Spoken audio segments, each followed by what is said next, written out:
τότε, πριν 4-5 χρόνια, φτιάχνανε με φαγητό για 20 άτομα μόνο.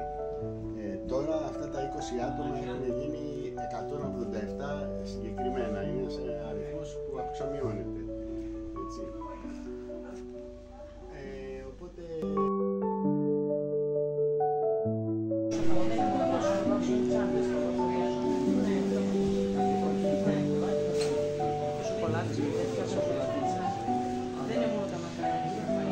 Υπάρχουν περιπτώσεις που όλοι σχεδόν κομπιάζουν λίγο μέχρι να... Εγώ βέβαια φροντίζω με τον τρόπο μου να τους κάνω να αισθάνονται όμορφα, ξέρω εγώ, σαν να μιλάνε με ένα δικό τους πρόσωπο, με ένα δικό τους άνθρωπο. Τι ακούτε?